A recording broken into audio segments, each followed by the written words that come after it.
बापूजी।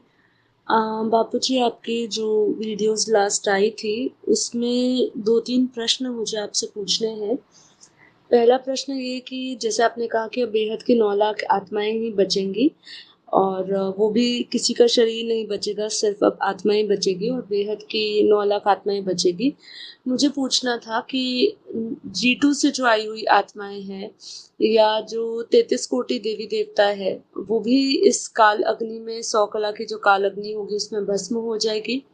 पहला क्वेश्चन ये। दूसरा क्वेश्चन ये था बापूजी आपसे कि जिनको आपने वरदान दिए हुए हैं, जैसे कि आपने पहले किसी सभी कुछ आत्माओं को वरदान दिया था कि आप कोई भी दो मुक्त होने वाली आत्माओं को जीवन मुक्ति में लेकर जा सकते हैं। तो जिनको आपने ऐसे वरदान दिया था, क्या वो जो दो आत्माएं, किन्हीं भी दो आत्माओं को मुक्ति से वो जीवन मुक्ति में लेकर जा सकेंगे, तो क्या वो आत्मा इस काल अग्नि से बच सकेगी?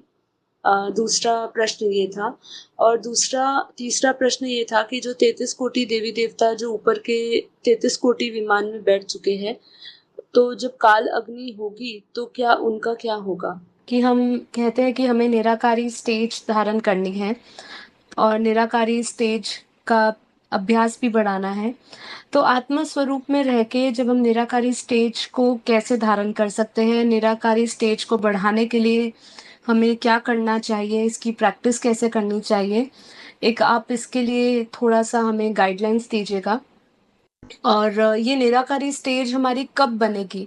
जैसे अभी आपने वीडियो में बताया था कि हम कर्मातीत, भावातीत हो जाएँगे, उसके बाद आत्म स्वरूप धारण करके निराकारी स्टेज धारण करेगी। तो निराकारी स्टेज का कैसा अनुभव होगा? यदि आप इसके बारे में कुछ रोशनी डाल सकें तो बताइएगा। परम शांति बापूजी। परम शांति।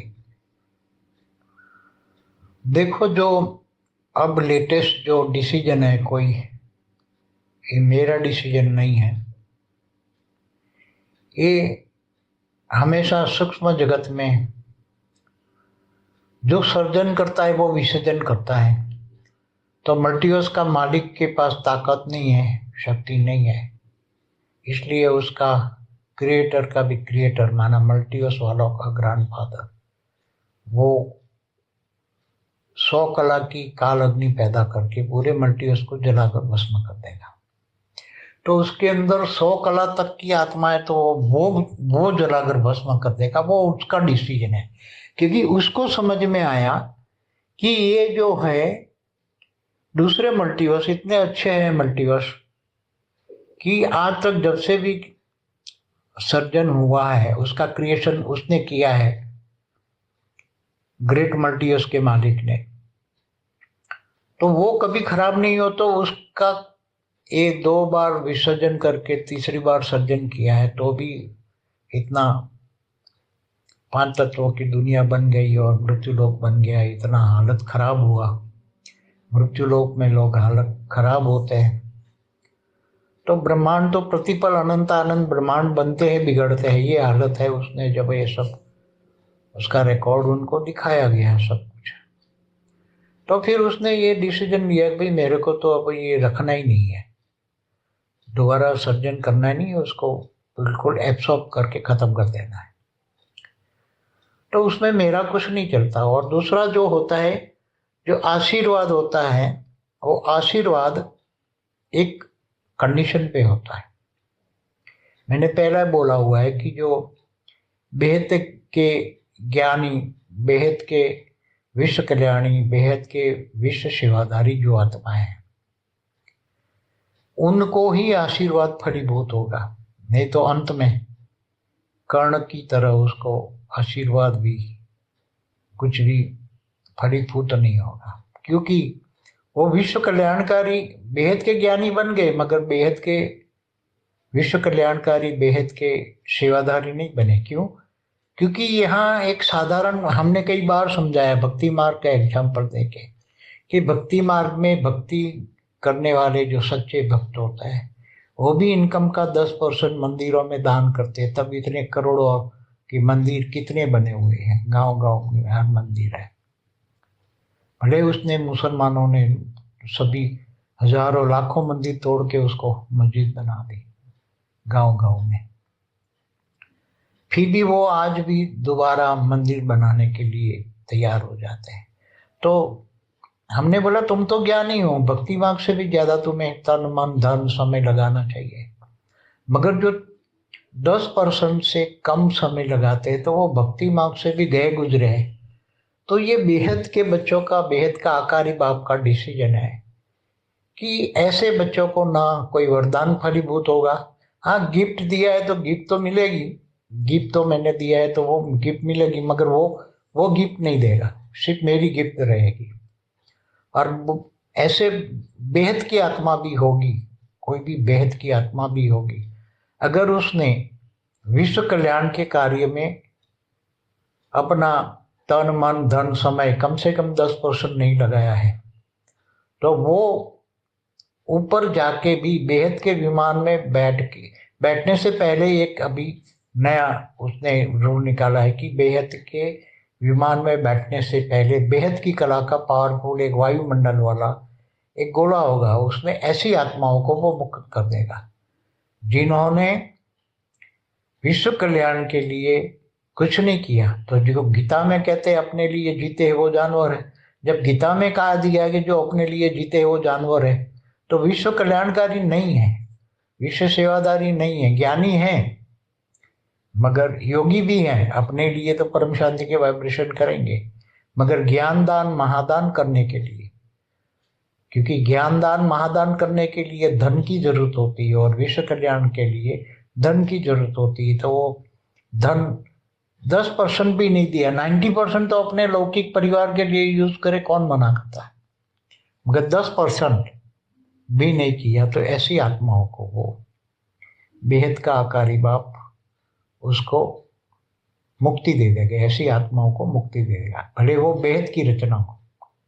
क्योंकि हद में भी अगर कोई लौकिक बेटा भी अपने परिवार के लिए अपनी ड्यूटी नहीं करता तो हद के अंदर भी जो उसके माँ बाप होते हैं वो अपनी प्रॉपर्टी में उसको राइट्स नहीं देते। हद में भी ये कायदा है, तो बेहद में भी उसके पहले से कायदा उसने बनाया हुआ है, पहले से कायदा है उसने बनाया हुआ है। कई बार जब से भी आश्रम बना तब से मैं भक्ति मार्ग का एग्जाम्पल देता हूँ, मगर यहाँ आने वाले बच्चे ज्यादातर बच्चे कुछ भी करते ही नहीं है, बस ज्ञान लिया, बस चिल्लाना शुरू किया, हमारा क्या होगा, हमारा क्या होगा, हमारा क्या, जो कुछ करते नहीं है ऐसे ज्यादा चिल्लाते हैं। और जो कुछ करने वाली आत्माएं हैं थोड़ी कुछ, वो चुपचाप कुछ चिल्लाती नहीं है, जो कुछ नहीं करते वो ज्यादा चिल्लाते हैं, ये चाहिए ये चाहिए।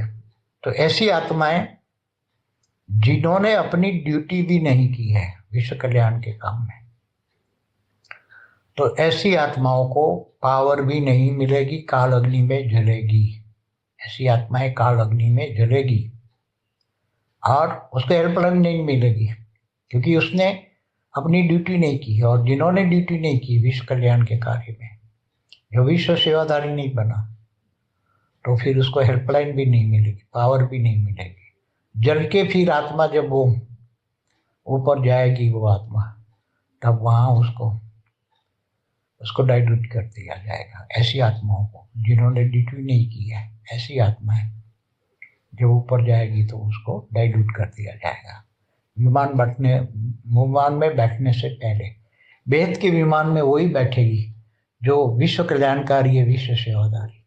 तो विश्व कल्याणकारी विश्व सेवादारी आत्माओं की लिस्ट में ऐसी आत्मा नहीं आती। लिस्ट में आने के लिए भी कम से कम 10% चाहिए, और बेहद के विश्व कल्याणकारी से आगे चलना है, 10% से आगे 20%, 30%, 40%, 50%, 60%, कम से कम 60% त्यागी तपस्वी होंगे तो बेहद के विश्व के मालिक बनेंगे, कम से कम।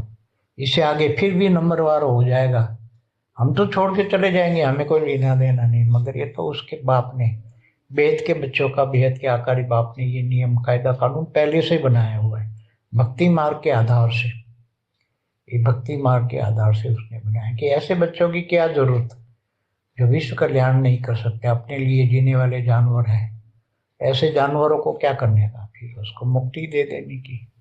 इसलिए कायदा उसने बनाया हुआ है। और बेहद के विष के मालिक वही बनेंगे, बहुत त्यागी तपस्वी होंगे, ऐसे बच्चे ही बनेंगे।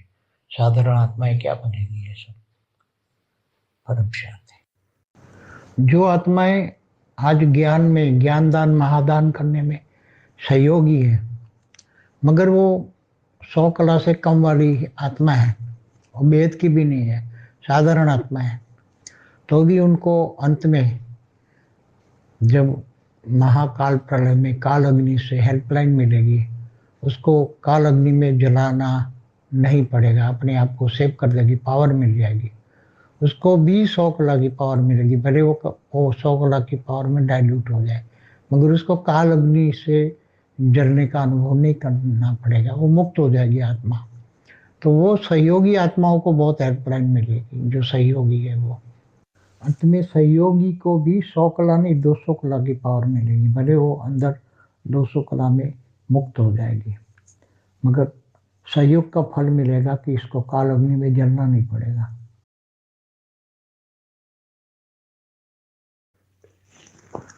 देखो, जो 33 कोटि देवी देवता है वो ग्रेट ग्रेट यूनिवर्स से आए थे 198 करोड़ साल पहले। मैंने पहले भी कई बार बताया है।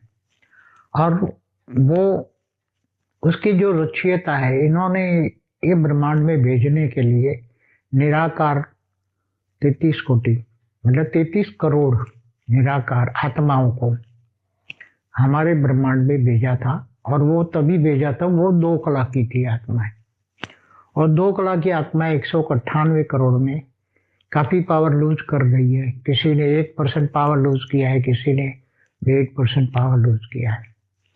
तो अभी कई 33 कोटि देवी देवता वाली आत्माएं, किसी में आधा % पावर है, किसी में 1% पावर है।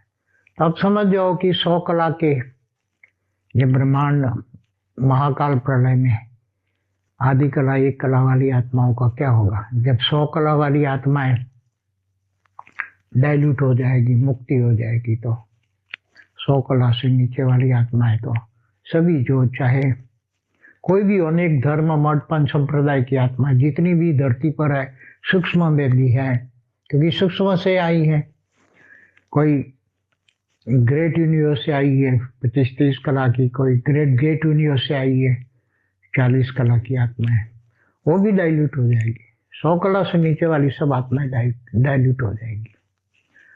केवल बेहद की आत्मा 9 लाख ही बचेगी, जो पहले से ही, ये छोटू राम ने पहले से ही प्लान बनाया था। सबसे पहले यही बात थी, सबसे पहले बेहद के विश्व के पीएम ने भी यही बोला था, केवल ये मल्टीवर्स को वाइंड अप करके 9 लाख जो बेहद की आत्माएं, जिनके अंदर बेहद की कला का पावर है, वो ही बचेगी। सीधी बात है, बाकी कोई नहीं बचेगा, मल्टीवर्स में कोई भी नहीं बचेगा, और मल्टीवर्स पूरा वाइंड अप हो जाएगा। बाकी रही निराकारी आत्माओं की बात, तो आत्मा जब नष्टो मोह होती है, तब नष्टो मोह स्मृति लब्धता बनती है। और किसी भी मोह है तो फिर वो आत्मा निराकारी नहीं बनेगी। अंतिम समय में निराकारी बनेगी, तब आत्मा शरीर से सीधी निकल जाएगी, जो भावातीत बनेगी, भावनाओं से परे जाएगी, तो वो त्रिगुणातीत बनेगी, सतो रजो तमो से भी परे चली जाएगी, और फिर अंत में कर्मातीत बनेगी। और कर्मातीत बनेगी तो आत्मा एकदम निराकारी बनेगी अंतिम समय में। और निराकारी आत्मा है, चाहे साकारी है चाहे आकारी है, वो आत्मा निराकारी बनेगी, तो वो जो बेहद की है तो सीधी बेहद के विमान में बैठ जाएगी। निराकारी आत्माओं को निराकारी पुरुषार्थ करना है, निराकारी स्टेज का पुरुषार्थ करना है। तो आत्मा एक बिंदी स्वरूप है, जो बड़े माइंड के सेंटर पॉइंट में आत्मा रहती है। तो निराकारी स्टेज का तुम योग करो, निराकार का योग करो, निराकार से निराकारी कनेक्शन, मगर वो कनेक्शन जल्दी नहीं होगा, वो कितना भी पुरुषार्थ करो, क्योंकि वो हम ब्रह्मास्मि वाला हो जाएगा। मैं ब्रह्म हूँ, वो भी ब्रह्मा है। तो निराकारी स्टेज का अनुभव करने के लिए निराकारी स्टेज जल्दी नहीं होती, इसलिए व्यक्त में अव्यक्त स्वरूप धारण करो, फिर अंत में निराकारी स्टेज हो जाएगी। अंत में होगी निराकारी स्टेज, आत्मा एकदम निकल जाएगी शरीर से और फिर अपने विमान में बैठ जाएगी। इसलिए डायरेक्टली निराकार का जो योग में जाते हैं इनको फिर फ्रस्ट्रेट हो जाती है, लगता नहीं योग। इसलिए व्यक्त में अव्यक्त स्वरूप, लाइट स्वरूप, दिव्य स्वरूप, पूरा बॉडी लाइट का है, पूरा बॉडी लाइट का है, वो ज्यादा अनुभव जल्दी होगा। और बेहद के बाप में चित्र में विचित्र को याद करोगे तो चरित्रवान बन जाओगे, अंत में निराकार होगा। अगर डायरेक्ट निराकार करने जाओगे तो नहीं अनुभव होगा, फ्रस्ट्रेट होगे, ज्ञान छोड़ दोगे, योग छोड़ दोगे।